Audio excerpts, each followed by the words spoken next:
name is Daniel, and this is episode 62 of the Engineering Success Podcast, the premier engineering careers podcast. I hope you guys are doing well today. We have an interesting episode for you guys. If you listened to the last episode, at the end of the last episode, I hinted that I had a big personal career update, and it's that I quit my job. Now, that is a topic that I ask a lot of people about, quitting a job.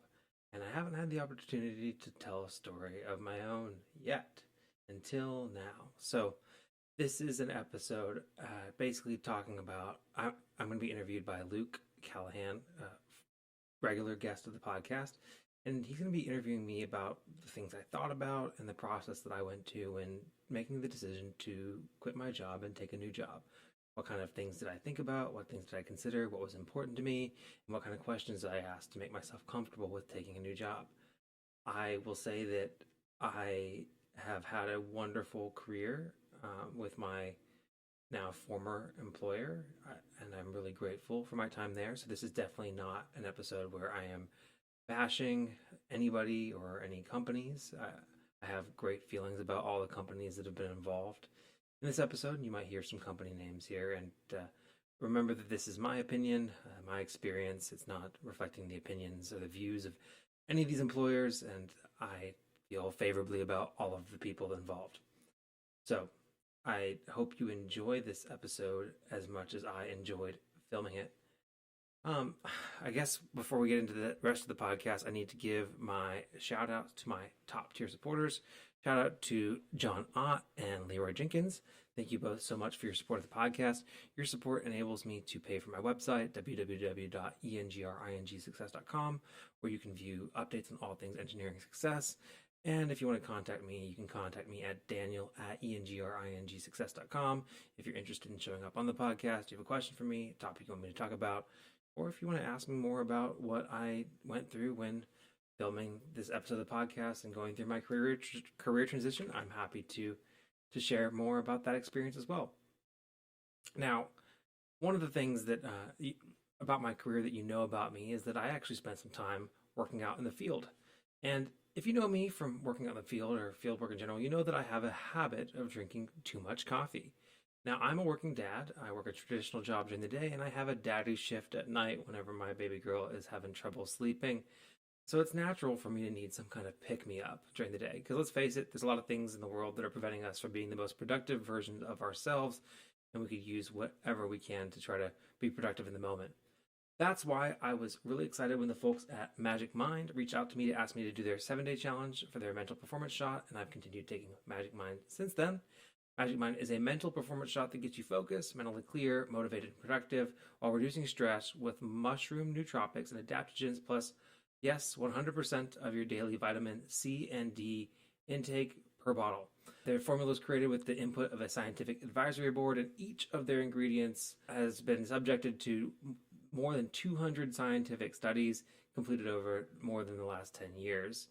Magic Mind uses cognizant acetylcholine, the best nootropics on the market, and nano encapsulation technology, which helps you absorb those ingredients faster.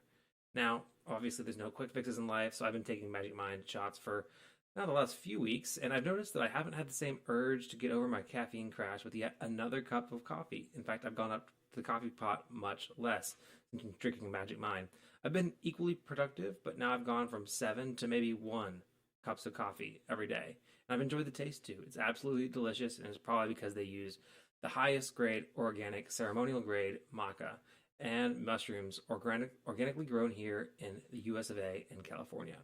Now, if you listen to that and you like it, you have a limited offer that you can use now that gets you up to 48% off your first subscription or 20% off of one-time purchases with code DanielD20 at checkout. You can claim it at magicmind.com/DanielD. If you don't like it, well, this is what I like about Magic Mind.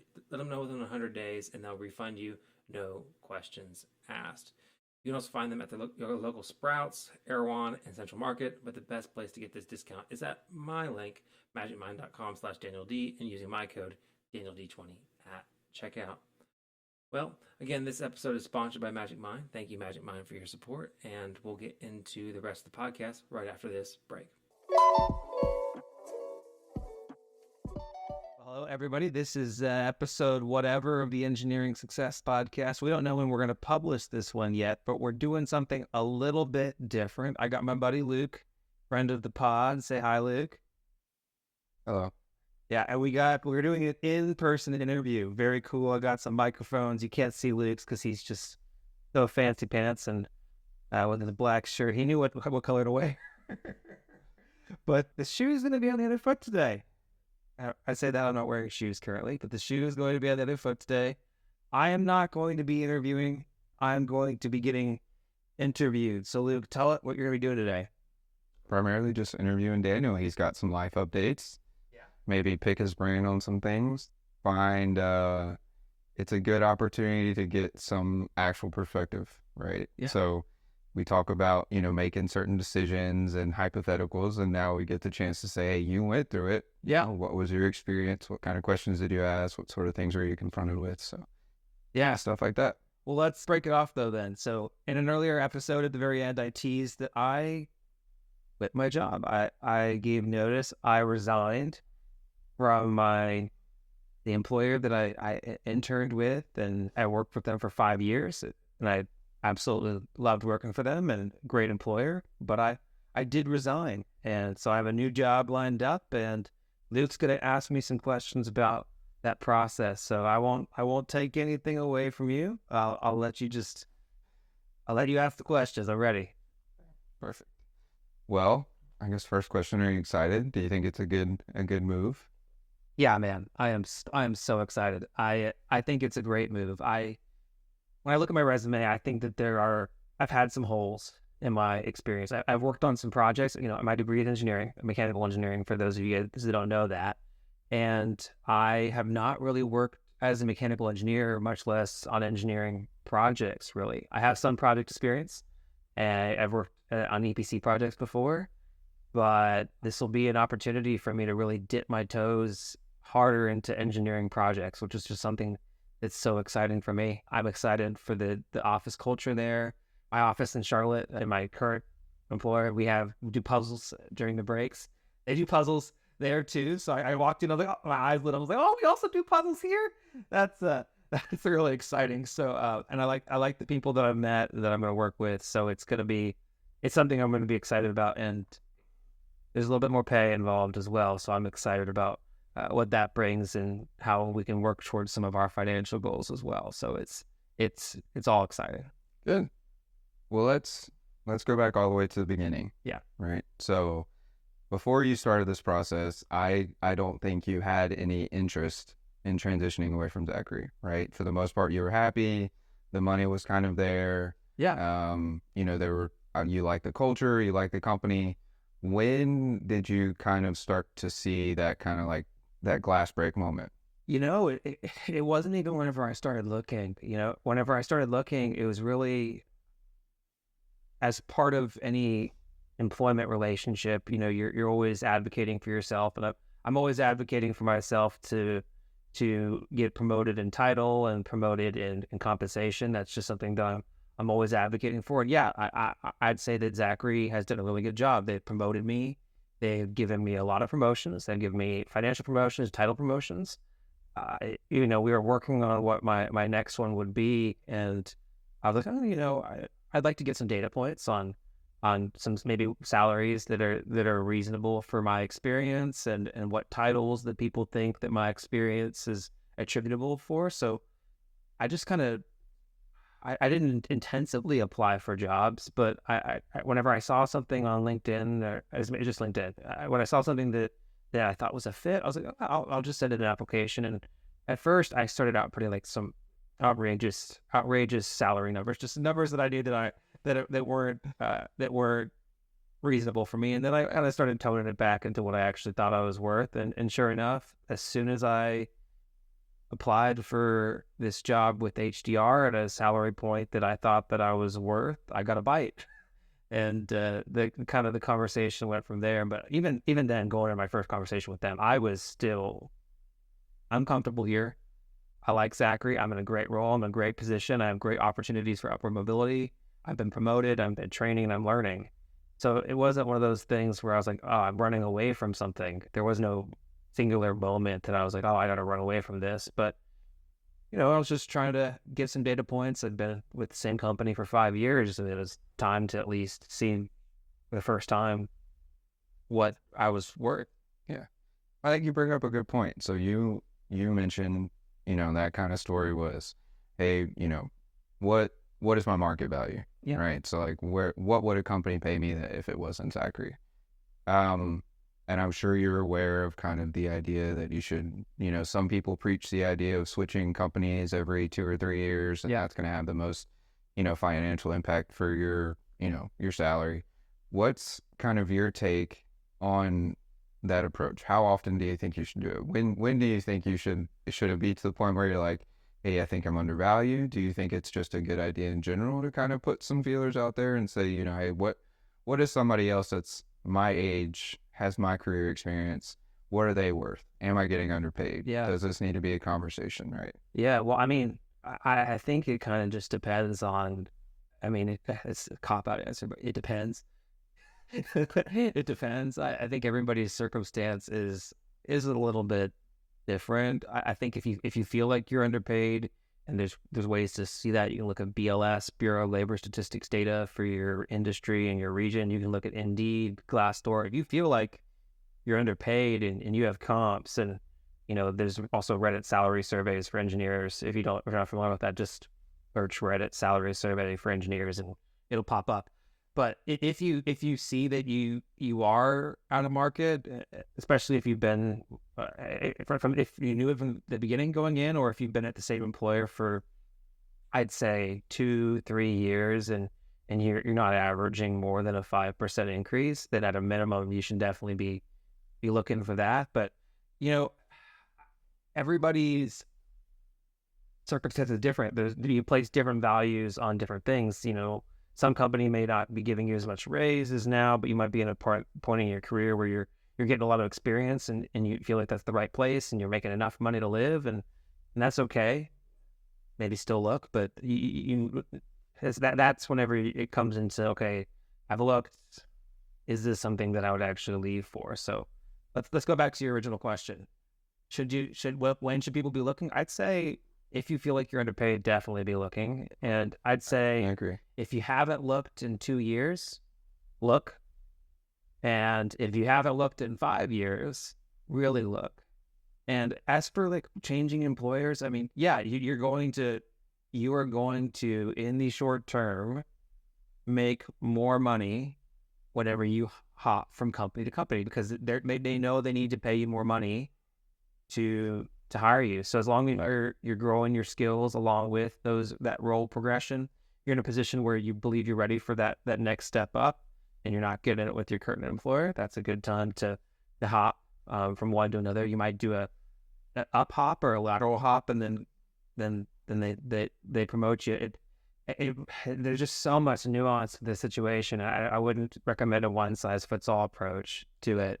Yeah. No, I agree. And I think money is such just a tunnel view vision of it, right? Because there's so many aspects of it, right? So, what happens if they had asked you to travel a lot? Well, you're a family man now, right? Yeah, so, I'm a dad. So you want to be home a lot more, right? Or maybe health benefits is a big thing for you, right? Yeah. And some people that's a big deal. And so there's just so many different nuances of, okay, yeah, maybe the money's a little bit better, but what am I sacrificing here, right? Maybe there's a better work-life balance. Maybe they're like, they don't mind so much if you leave early on a Thursday or every day to pick up your daughter or whatever. But and that was something I had to consider in this situation. I had some tenure with Zachary that it gave me a little bit more PTO than what I was going to take whenever I moved over to HDR, and that ended up being kind of the final domino to fall. It's a point of discussion that we had to go back and forth on pretty extensively for them to offer a solution within their policies that was acceptable to me, and I was doing a decent bit of travel in my current role, and I definitely have an appetite for a little bit less travel right now, which is funny because younger in my career, I wanted to travel all the time. And then the minute that I have a kid, they're like, we got you in this role. And if you want to travel, you can go do that. Right. This conversation. And now it's like, no, I don't want to. I don't want to go anymore. Right. Which is, no, that's not anybody's fault. That's just the nature of how the cookie crumbles sometimes. Yeah.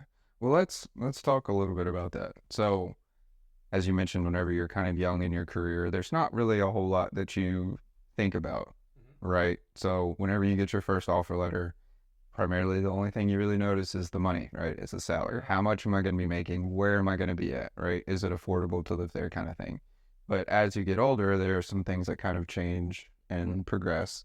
And so, what are maybe some things that you didn't consider whenever you first looking in your career, right? Yeah. First job right out of school. Whereas some things that whenever you went into an interview or whenever you were talking to them about an offer, what are some of the things you're asking for, right? Is it more PTO? Is it, the benefits? Is it, the work-life balance? Is it the ability now we have work from home, right? Yeah. So what are some of those things that changed? Yeah. I'd say that there are some very specific, detailed things that were things that I asked a lot of questions about. PTO, we talked about that.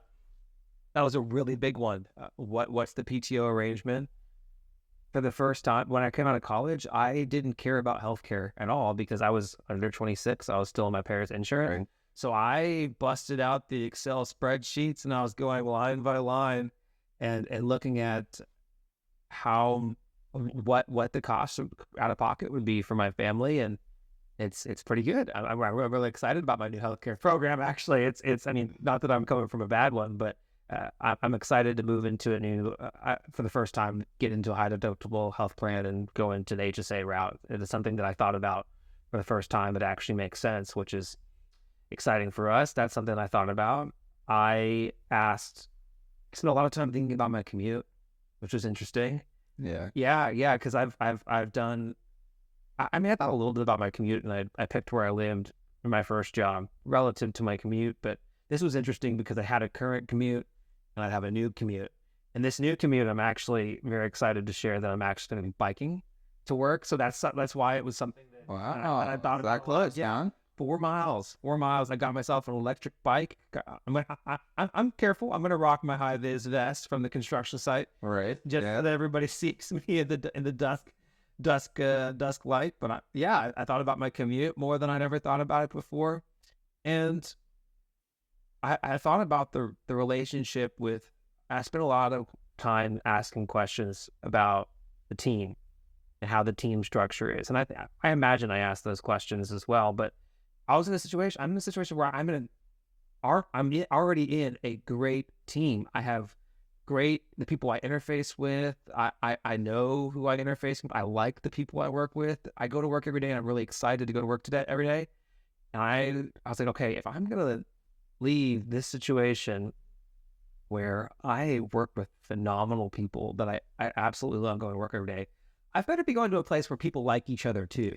Right. And I got comfortable that people like going to work as well. And then I think the last thing, and I thought about this, I've always thought about this from the very beginning, but it's something that I had to think about differently was, okay, what's the upward mobility from this role? And I've always had that mentality. I've always been asking what the upward mobility from this role is. But this time it was like a thing where I said, hey, this is what I already see for myself on my current path. If I do not leave Zachary, this is what I see for myself. And I have advocates. I have people that speak out for me, people that know my work product and that will help me in the long term get to my career goals, which is I want to be impacting profit and loss, making big decisions to impact the bottom line of the business.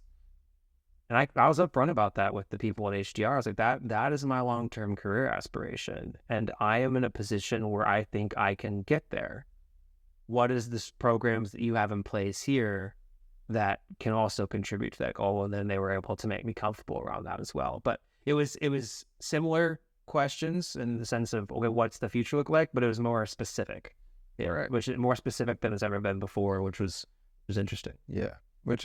And I think, you get, for instance, like you get a mechanical engineering degree, and there's so many industries, right? And I mean, just off the jump right out of school, there's aerospace and there's construction, and then there's, design and, all these different nuances or all these different sort of industries that you can kind of jump into that you can't pinpoint, okay, I want to go into like the aerospace world, but do I want to go into like the manufacturing? Do I want to be a part of like the R&D team on the manufacturing side or, and there's so many doors that you have open whenever you come out with an engineering degree that you're like, you don't know where to go. But now, 5 years in the future, you get to say, hey, this is kind of the career path. This is what I'm interested in. Yeah. This is where I want to go. Right. Yeah, exactly. Yeah. So it's one of those things where I kind of have reached that point in my career where I know what I'm doing. I like what I'm doing. I'm done it. I know I like it. So I want to understand what the scope of, that's kind of leading into the question. I just spent a lot of time asking about the mechanics and the scope of the role. And I've always asked that. I asked that when I was first applying for a job because I Googled it and they said, oh yeah, ask about what the day-to-day is like. I was like, what's the day-to-day like? Now, this time it was, okay, so how do I interface with this? How do I interface with that? How does this team support me? How does this team support me? What procedures are in place to help me achieve X? I need to know, in this role, I know I need to get X, Y, Z done. What processes are already in place that help me get that done? What kind of tools do you have that will enable me to do a good job? Right. So it was just a different cadence of questions. And then it's interesting because I got to the end of the interview and I asked them, so is there anything else that you need to know about me that would give you the confidence to give me a job offer? And by the time we were done, the guy who would be the director that I'm a report up to, he's like, no, I know what you've done. I've looked at your resume, the questions you've asked, back your resume. You've asked the questions that make me feel confident that you know the scope of the role and what you need to do to be successful. So, no, I don't have any questions for you, really. Those types of questions inspired the confidence in them that they move fast. I was honestly hoping for it to move a lot slower because I had some vacations planned. Yeah. But yeah, they moved so much faster, and it was kind of refreshing. Yeah. I always find that a little odd, right? As that you would think, more senior level position, or you kind of get higher up, but you think the process would be so much slower. But I guess whenever you're competing, you may be the only one competing for the role, right? And so it's like, hey, do we like this guy or not? Do we keep looking? Or you may be competing against 2 or 3 as opposed to, I know whenever we applied for our internship, how many people did they say applied? Right. And so, yeah.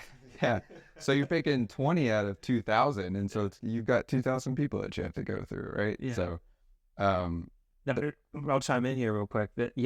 Actually, the way it went down is that I applied for a position that was posted. I think it was like one step longer than LinkedIn Easy Apply. I think I filled in the form. I didn't write a cover letter. I don't think I wrote maybe I wrote a cover letter. Maybe I don't know.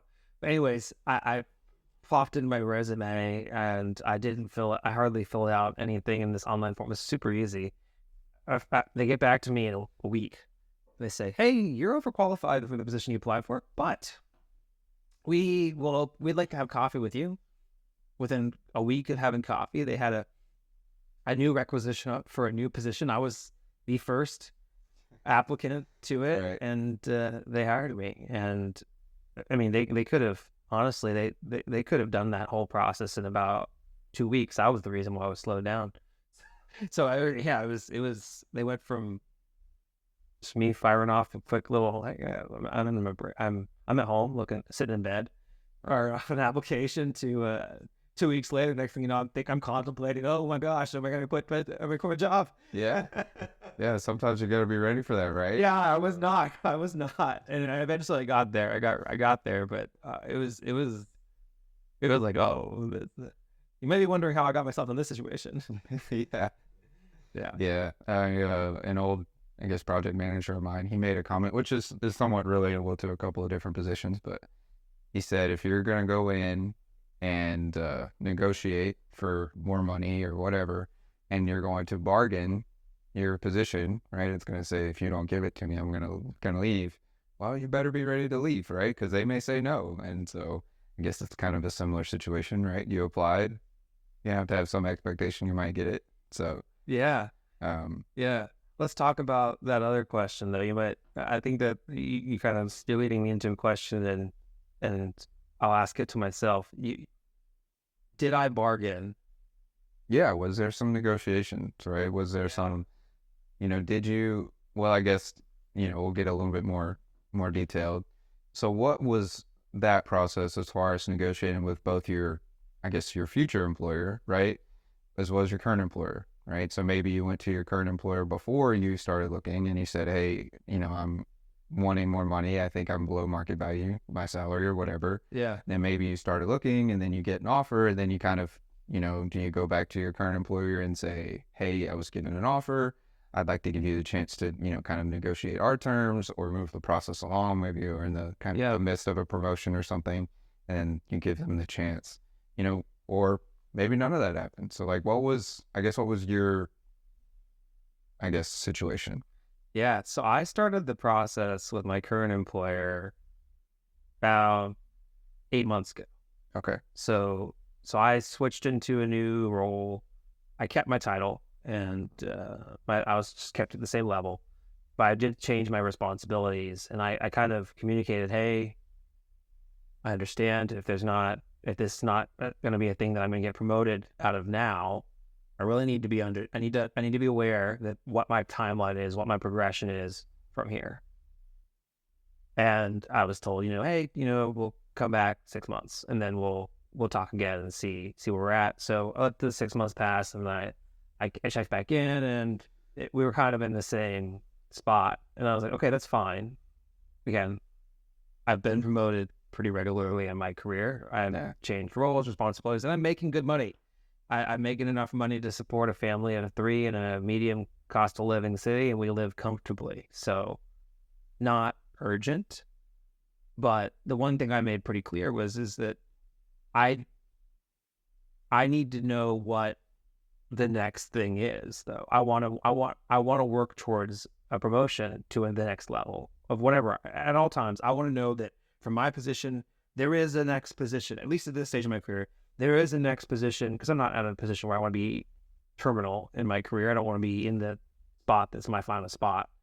I want to know that there's a next level that I can get promoted to that's being thought about, contemplated. And I was like, hey, I really want to know what that is. And the answer wasn't there at that time. But the commitment was made to think about that and what that would look like for me. And right around that same time is whenever I got a little bit more aggressive with applying for other jobs. And because I was like, okay, cool. This conversation has some momentum. This is a good time, because we were going through a lot. There's a lot of outside noise that was influencing why it was protracted, and none of that was anybody's fault. The reason why it was delayed was, in my opinion, reasonable. There's nothing wrong with what got delayed. We had there's a lot of other transitions beyond me going on, and I didn't want to monopolize the situation. So it's not, I didn't push the button because I didn't feel like I had to, and I didn't feel like it would have been appropriate for me to, really push up against that wall. Right.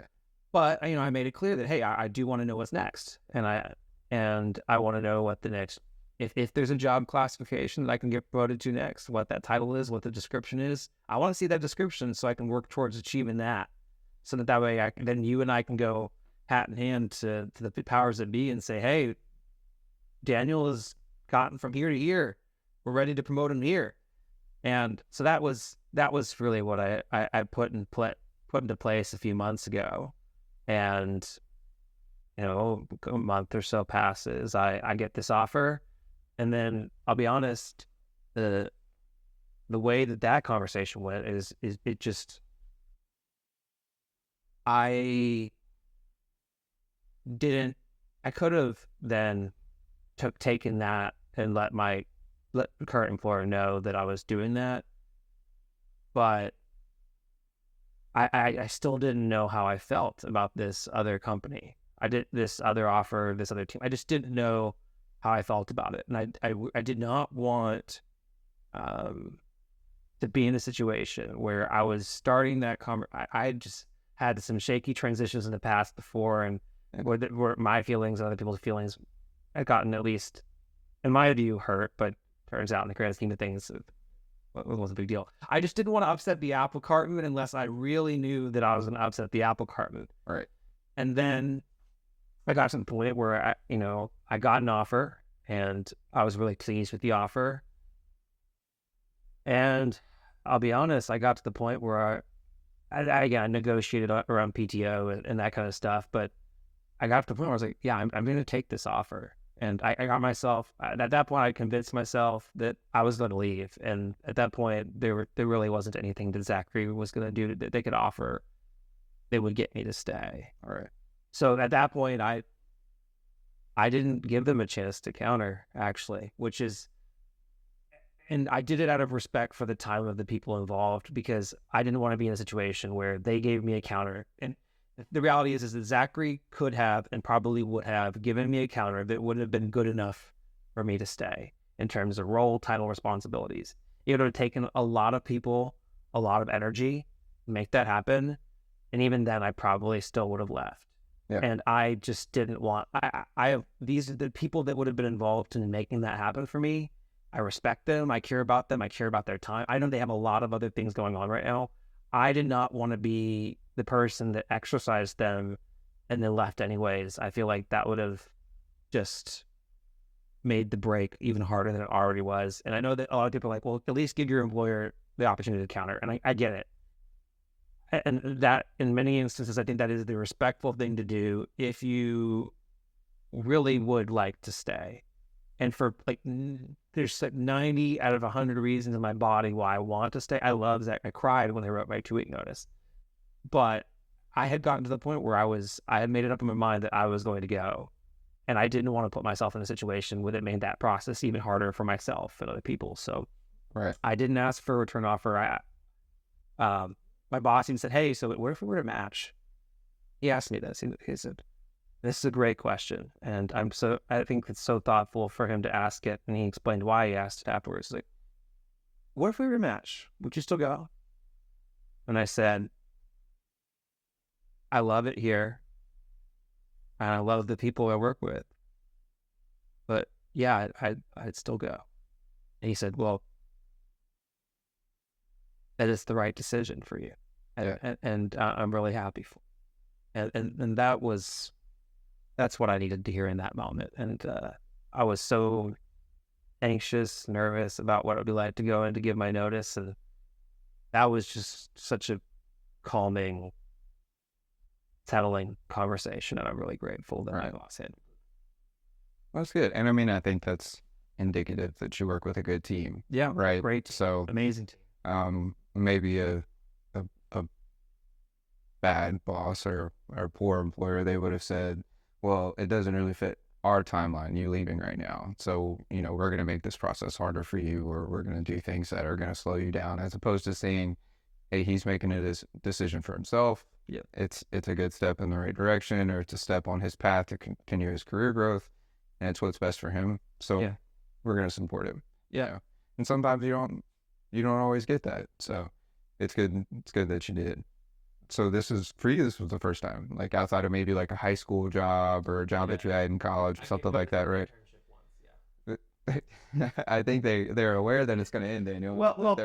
No, this was a different one. This is different. This wasn't at Zachary. This was the internship that I had before Zachary. I had a job that I worked during the school years. Okay. Yeah, and they knew that there was an end date. They did know there was an end date, but I did formally give them notice just to be professional and go through the process. Yeah, it was a great experience. I practiced. My brother is actually going to work there this summer. I'm really excited for him. This company, Texas Scenic Company, is just an amazing company. I learned so much there working under my boss Nathan and Joel. They're just phenomenal, and I got to practice being an employee as an engineer. Got to practice learning how to take good notes and how to be a good employee, good colleague. I got to practice asking for a raise for the first time, and that was such a great environment for me to try to do that.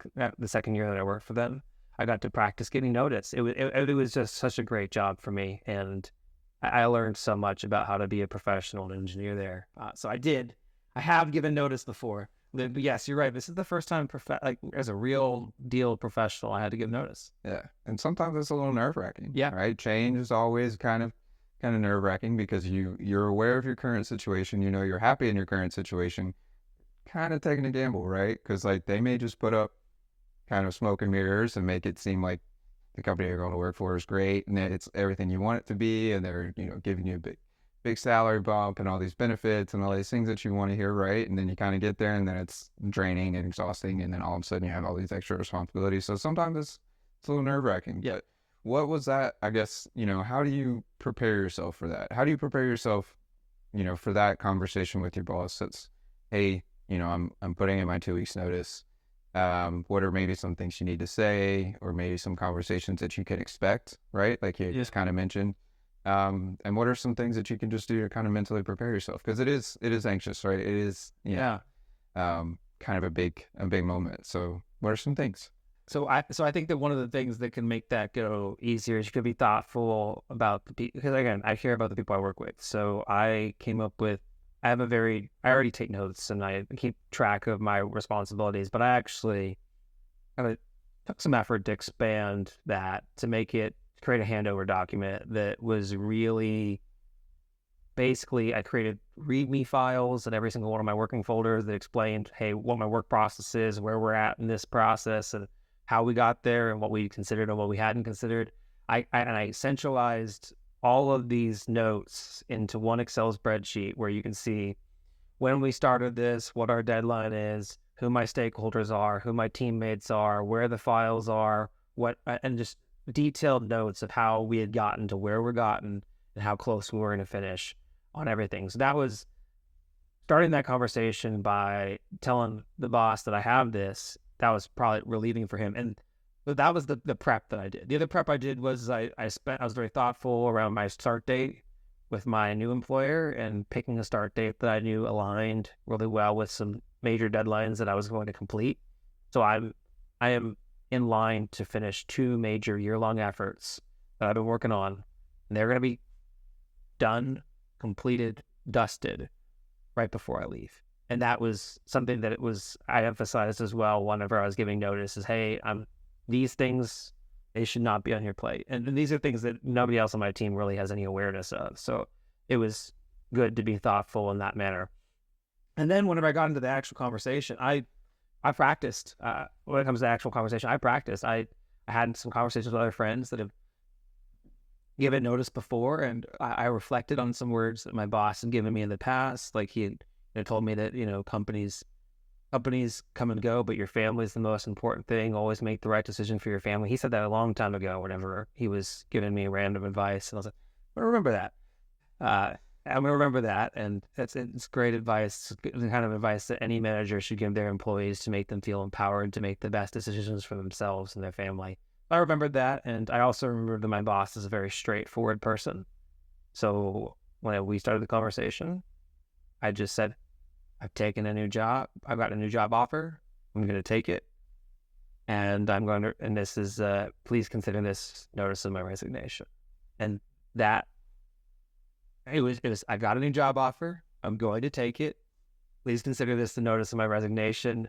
My last day will be on X. Yeah. That is how I started the conversation.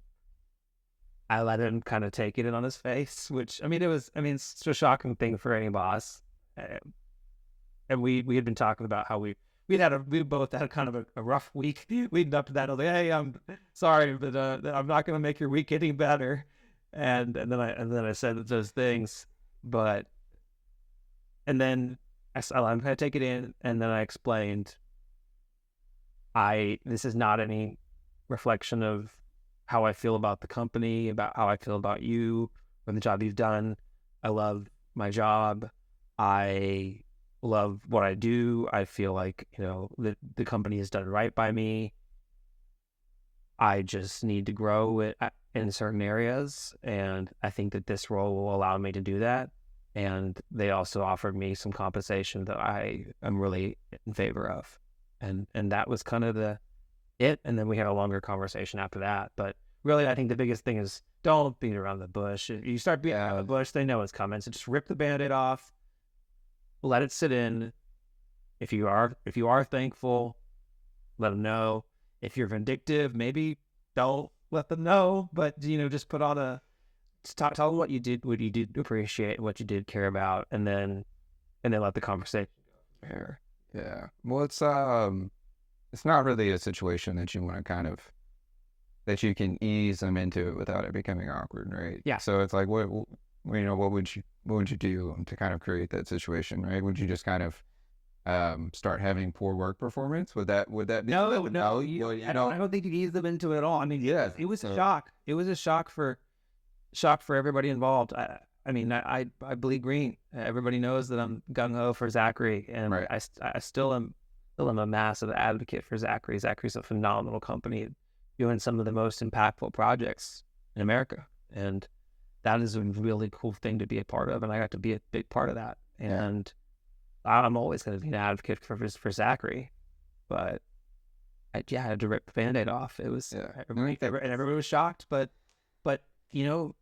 turns out I gave 2 weeks notice. Turns out 2 weeks is the professional amount, and they were really appreciative of that. So that's the other big advice I have for people is, no matter how much, unless you're like a senior director or senior VP, maybe, or if you know that there's a specific project deadline that's coming up and you're working towards a deadline and you know that your contract's gonna expire at a certain date, I feel like giving longer notice, especially whenever you don't have a start date in the bag or the ability to move your start date forward, I feel like it's only going to protract the process and make it even more painful when you leave. I mean, there's obviously educations for everything, but I say just give 2 weeks, give the 2-week notice, and they'll appreciate it. These companies have been around for a long time.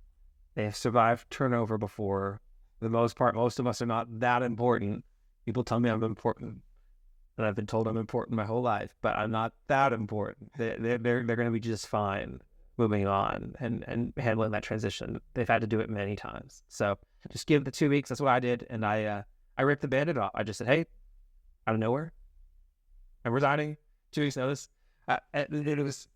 It was even harder telling some of my stakeholders. One of them was, no, but then they're like, okay, we'll adjust, and that's the reality that they'll figure it out. Figure it out. They're big boys and gals.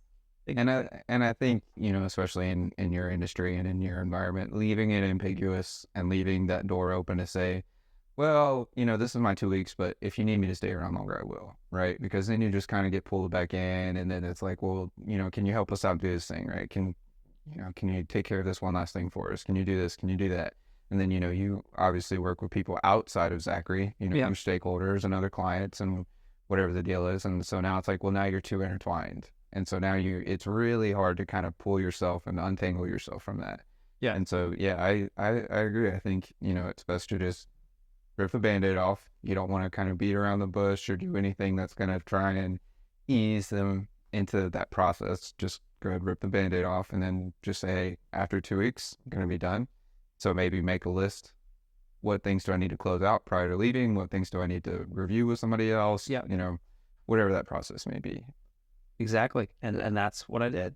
Yeah. And it's going very smoothly so far. I got a few more days left, and then I'm, as of the date we're recording this, I got about a week left, and then I'm out. Yeah. So let's talk about something other than work. I think we've kind of beat that dead horse. Let's talk about some of the impacts, maybe your personal life, or maybe what's going on in your personal life, right? So this, obviously, like, you moved to Charlotte. Now you're going to be, I guess you're going to be here longer than expected, because I think there was some plan was maybe you'd be in Charlotte. Your wife is currently getting a doctorate, right, at UNCC, and then was the plan originally to move back to San Antonio. Now it looks like maybe that's changing, or maybe it's going to be the same. I don't know, what's kind of, because that's kind of an aspect of it, right? So like whenever you take these career transitions, but you have to consider your personal life too. And so you have a kind of an idea of where you want your personal life to go. What are you driving for now?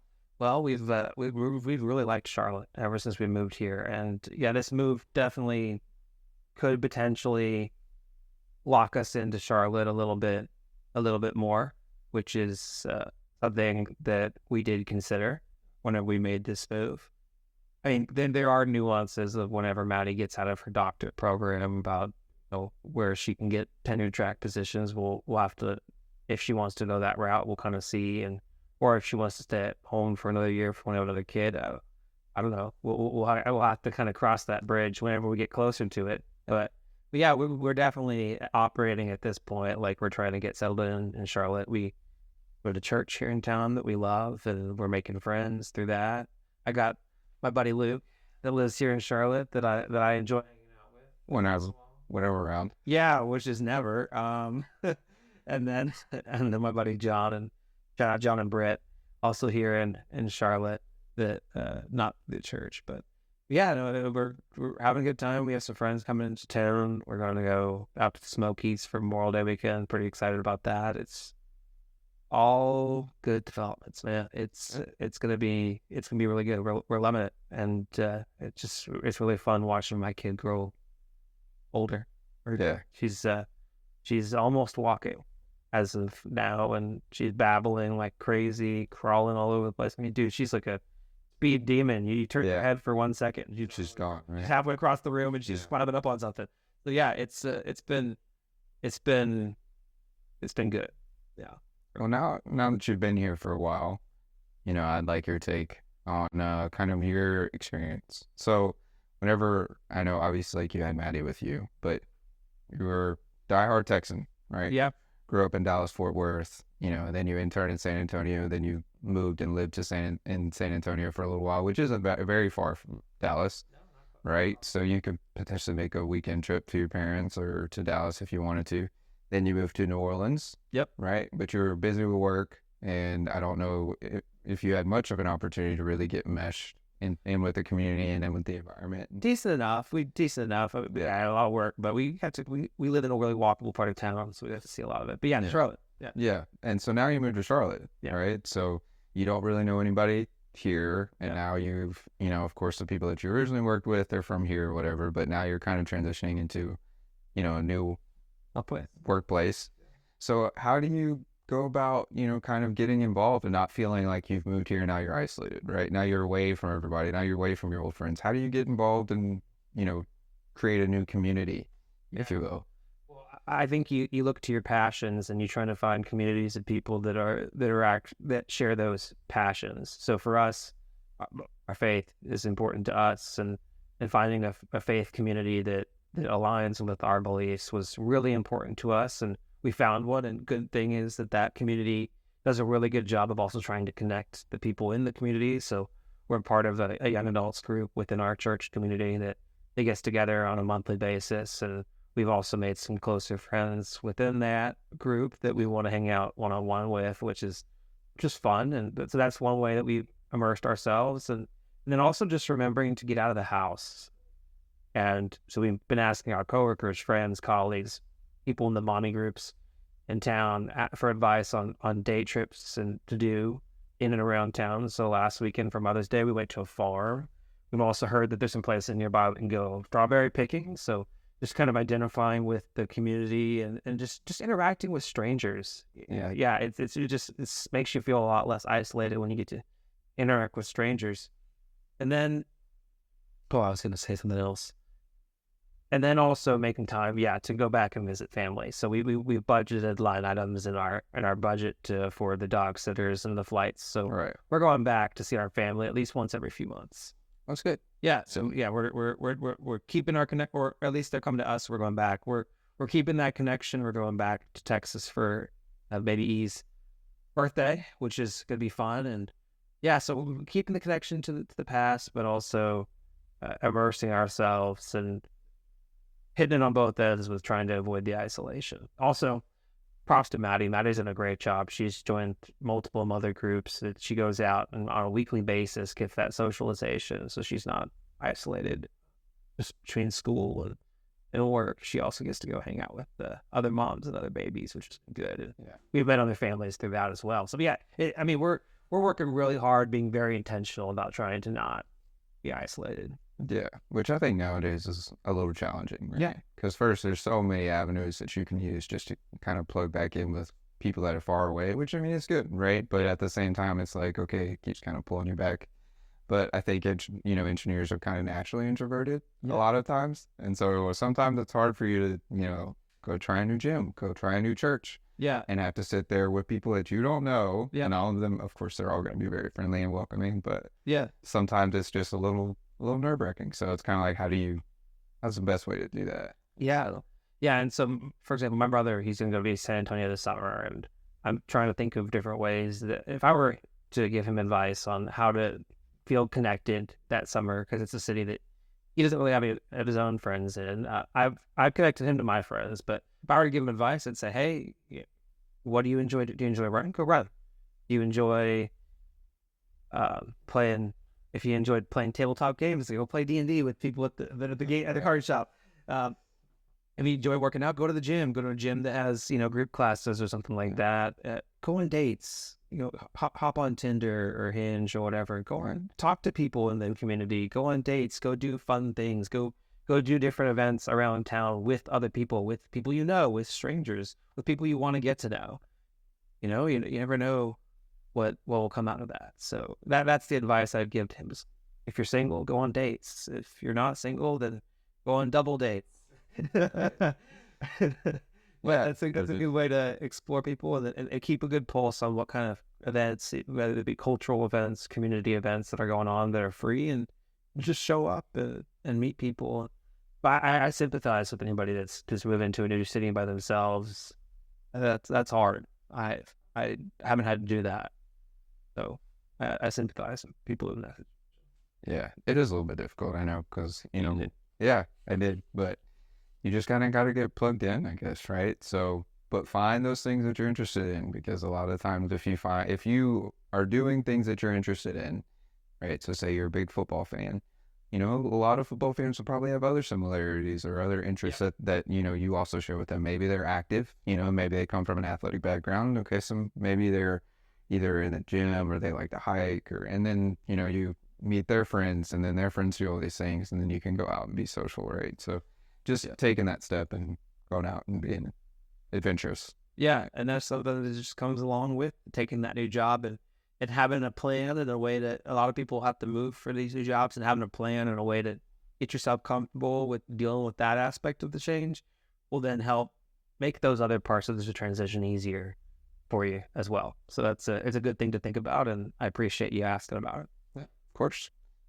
So I think the last thing I'm going to finish off on, it's going to be about the podcast. Any updates about the podcast? Any exciting news? I've seen you're talking to a lot of people now. Yeah. I keep updated, and it seems like every week you're interviewing a new person that has these big titles, CEOs or recruiters or, some sort of prestigious, or I believe somebody had transitioned from engineering to finance. You're kind of hitting everything, right? Yeah. So right now I'm not, it's kind of like a word of mouth thing when it comes to picking guests. They kind of start finding their way to me. I've gotten to a point where I've actually had some guests that have pitched themselves to me that I actually haven't brought onto the podcast yet. Yeah. Because it's not what I'm focusing on right now. I've had some really good recruiters and people with that kind of experience and career advisors in general that have offered their time on the podcast. I'm not quite ready for that right now. I'm still focusing mostly on engineers that have made a transition. Though some of you that may have listened to episode 4 of the podcast, you may be thinking, okay, well, what is this episode about?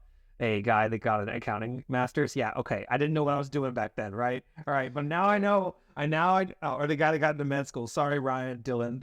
I really appreciate your time on the podcast. We're leaving those episodes in the back catalog, but they're not related to engineering success. but yeah, so we're really focusing hard on engineering careers. We're really focusing hard on people that have made transitions. I've got a couple. I say I have about 4 or 5 that I've kind of had exploratory conversations with that are in the pipeline that we just haven't picked a date yet. We're going to keep on doing the mailbag episodes. I am still very active on Reddit. I've made a post on Reddit, and I've gotten about 8 students or early career engineers that I'm coaching right now through the process of for a job. So and that's something that I do for free. It's something that I volunteer my time for. I'll review your resume. If you have questions, if you have an interview coming up that you want to do a practice interview, I'll sit on the phone with you and ask you questions for 30 minutes and help you get through that process. I will volunteer my time to help you with your career transition. So that's another thing I'm doing. But yeah, Oh, and the other thing is that I did have my first run of sponsorships on the podcast. I did a 3-episode spot with the nootropic energy shot company called Magic Mind, and that's exciting. I'm hoping to grow that partnership with them. I think that there's a lot of synergies there, and they've been really great to work with. If they feel the same about me, then I'd love to stay on with them and pick up some more ad sponsors. And we're closing in on 1,000 subscribers on YouTube, so very excited about that too. Hopefully we can hit the monetization requirements on there as well. So Awesome. yeah. And then as always, I got support from my boys Leroy Jenkins and John Ott, who are my top tier supporters of the podcast, going strong for about a year, both of them right now. So we trying to grow the revenue streams as well. So all good development. Well, I want to go back and hit on something that you kind of glazed over, which I want you to kind of expound upon. So you're offering, kind of some coaching services now, it sounds like. So what are some things that you feel comfortable offering, right? Because you're doing it free, and so, you don't, and so you don't want to feel too responsible and get way too in over your head. But what are some things that you're offering and that you're willing to do? And then also, what are some ways that they can reach out to you? What are ways they get involved? Yes. Shoot me an email at daniel@engringsuccess.com, and we'll set up a time to talk on the phone and have a call. And I'll review your resume, give you some thoughts, some feedback. I'll sit down and talk to you about, okay, what kind of jobs are you trying to look for? Where are you at in your job search? How focused is your job search? Are you very specific, or are you just kind of looking for a job? Do you know what you want to do? Are you passionate about, or you're willing to try different things, and how to approach that? And if you have an interview coming up and you've never done a job interview before, I'll kind of run you through some of the most popular interview questions and give you some feedback on your answers, and just give you some general advice on how to prep for a job interview. And then if you're in the process of negotiating for a job offer, if you need somebody that just to have I have people that I shout out, Emma, Tucker, and Luke, you, and a bunch of other people that I went to as my go-to people at navigating this job transition. Shout out Jacob Hudson as well. But if you don't have that person, or you want another person in your corner, I'm more than happy to be that person in your corner. I can't promise high responsiveness. I will be as responsive as I can, but as my load goes up, I'm also navigating my own career transition right now, so it's not like I have all the time in the world. But I'll give you my time in the gaps when I have the chance, and it's something I'm passionate about, something I care about, and I'm more than happy to be an advocate for others. So my passion is engineering careers, so I'm happy to talk to people about theirs. That's awesome. Well, obviously, if they plug in with you, it gives them an opportunity to really network, right? Yeah. So it sounds like you help people that are on the job hunt, if they're kind of open and looking for anything. Now you've connected with people, recruiters, and other sorts of things that you can kind of, hey, if you consider this, if you consider that, right? Yeah. And then, interview questions, interview prep, that sort of thing. And then also, it sounds like you'll also help them negotiate with an offer, maybe, or maybe not negotiate, but maybe review an offer and say, hey, is this a good deal, or am I? Have you asked about this? Have you asked about that? Yeah. You taking into account where you're living, maybe, right? And instead of salary, meet those expectations. Exactly. And you made a good point that I didn't even mention. Yeah, I do have. I have a limited number of connections, but if there's a fit, then I'm always happy to refer somebody. Good people. I love to refer good people to good people. I'm not the most interconnected person in the engineering space, but I don't mind sending a referral here and there. And another way that I didn't mention this earlier. Another way people that could connect with us is through our Discord server. We have a Discord server for engineering success. People like Luke are in the server, and if you have questions and I'm not being responsive enough, or you just don't want to call me up directly, you can ask your questions. We have different servers for different topics: career negotiations, job applications, resumes, interview questions, all that. We have different servers. Even we have a private server for our top tier supporters, by the way, if you want to be a part of that. But yeah, we have private little channels in the server for, private channels and public channels in the server for all different types of discussions. And we have a bunch of engineers in there that'll chime in and give you some advice and their thoughts and perspectives. So if you want a little bit more close-knit group than maybe what you get on Reddit, then we have our own little group. We also have a subreddit, but that's not very active. Yeah. But again, networking opportunity, Yeah. right? Because I know whenever I was, looking for internships coming out of school, I didn't have a whole lot of connections. Yeah. So it would have been really nice to just have one to say, hey, if you looked into this, have you tried this? Have Yeah. you reached out? Yeah. Maybe I have somebody that you can reach out to and I can speak, on your behalf and say, hey, good kid, and he's looking to get into this field. Can you help him out? Can you point him in the right direction kind of thing? Exactly. That's what the podcast is about. It's about sharing that knowledge, experience, and from either people's career transitions or from just general advice. I mean, anything related to engineering careers. That's the point of the podcast, to provide that community, that narrative to help you influence making the best decision for your engineering career. All right. That's awesome. So before we leave, I did want to ask you about one particular clip. It was a little bit because it just kind of, it felt kind of rubbed me the wrong way, I guess. So it was a review on, you talked about Charlie Kirk.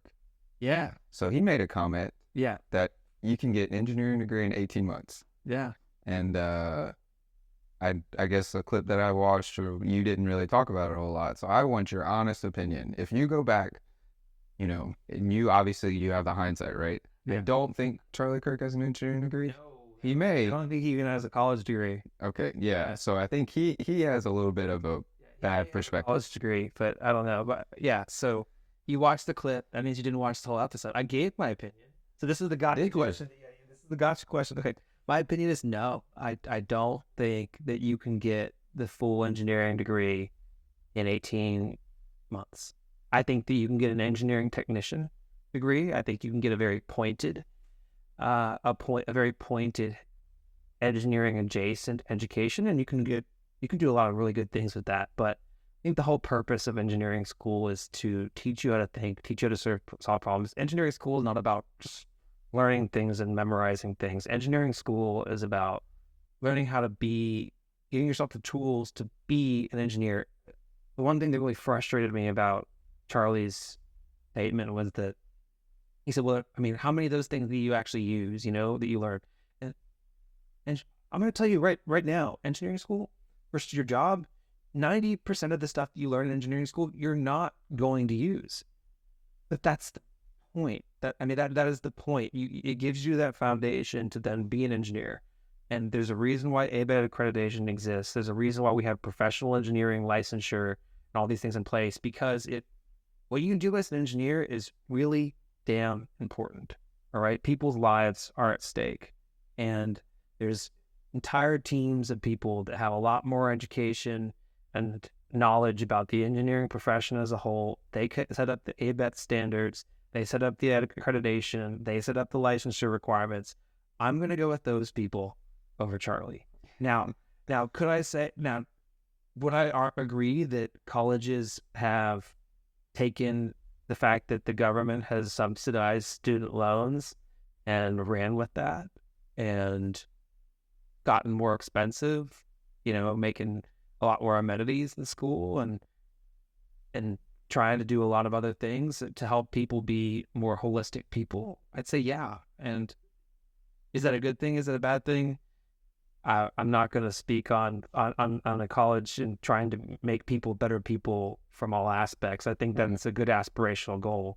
Now, when I say that college has gotten way out of reach and how expensive it is, yeah, and I feel bad for people that are trying to navigate that and make that investment. But I'm not going to say that an engineering degree can be done at 18.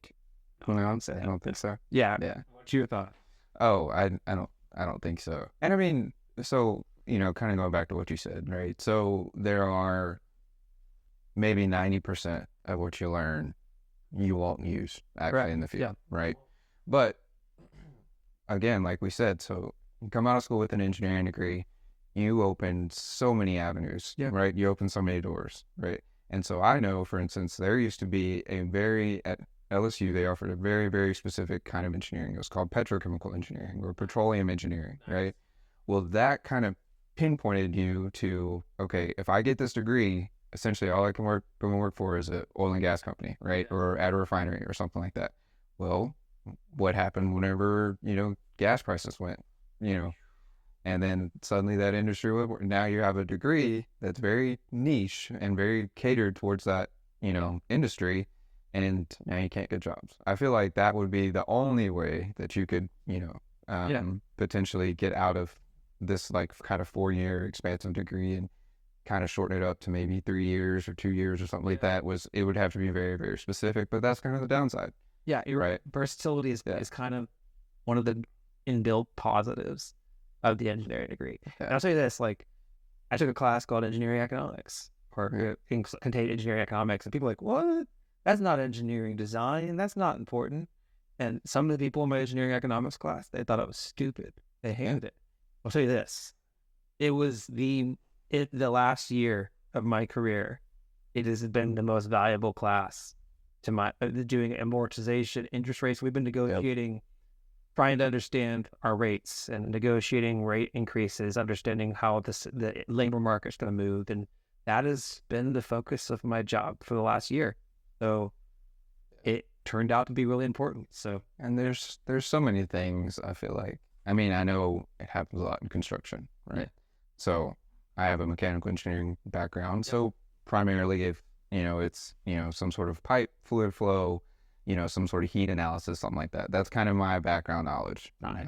But a lot of times I do things that involve concrete, right? So I kind of need to understand concrete a little bit, or electrical, right? So if we're putting in a pump or a motor or something like that, okay, well, I need to understand, a little bit of the electrical aspect of it. And is this feasible? Is this possible? What sort of, kind of control aspects, instrumentation and controls can you work with? So there's so many things that, like, yes, you don't use it in every day, but there's so many times where it would be beneficial just to have that knowledge and just create a well-rounded engineer and a well-rounded person. So I agree wholeheartedly. It's funny. I spent a lot of time 2 years ago dealing with cement mixes.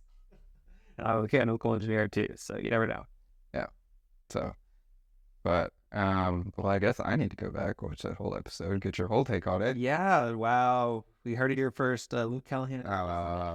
I've been busy. Okay. I work 7 days a week, 12 hours a day. I didn't have the time, but I will make sure now that I have a little bit of time to go back and watch it. Yeah. I just wanted to ask you those questions because I didn't get to see your whole response, but now I'll get to go back and watch it and see that we agree. Yeah. So everybody go watch episode 60. I think it's 60 of the podcast. I think so. Yeah. 60, and it's in the title of the episode. So you'll find. I had to use Charlie Kirk's name as clickbait. He's much more famous than I am. Yes. Yeah, big following. So I figured, put his name in the thumbnail, and we'll see what happens. Yeah, and I just thought it was an outrageous take, but on his part. Yeah, I think engineering was definitely the wrong example for him to try to use to make that point. I think everybody can agree that college has gotten just outrageously expensive, and I am all for people that advocate to make college more affordable and accessible, and I appreciate the intention there. I do appreciate that, and I think that's something that everybody across every side of every aisle will agree that we want to advocate for making college more affordable and accessible for everybody. Shorten the engineering program is not the way I'm going to do. I don't think so. All right. Well, thanks, Luke. Thank you, Daniel. You've been a great host, I guess, and also a great interviewee. Yeah. So, but yeah, had a lot of fun. Thanks for having me on. Thanks for having me on. All right, guys. Well, I hope you guys enjoyed that, and we'll cut to some kind of outro where I talk to you. Say bye, but see you the next one. All right, guys. Well, I hope you enjoyed that interview of me as much as I enjoyed being interviewed by Luke. Make sure to give him a compliment down below if you're watching on YouTube. If you liked the episode, leave me a note. Let me know. Maybe give me a 5-star review on Apple Podcasts. Share it with one of your friends. The best way you can help the show grow is by commenting down below and sharing it with other people you think that might like it. I really appreciate your support of the podcast, and please make sure that you also support my friends at Magic Mind. Again, that's magicmind.com/DanielD using my coupon code DanielD20 to get a great discount. Thanks. All right. Well, that'll do it for this episode of the Engineering Success Podcast. I'll catch you in the next one. I'm miscommunicating. I just made a pilot, then they threw me on the stations. Now I'm not complaining. My thoughts get complicated, I cannot explain in lameness. Never losing focus because I ain't chasing payments. Still playing in the basement while I'm working on arrangements. They heard the kid in 50 countries, thank God that's amazing. But I'd rather thank Spotify, they put me on the station.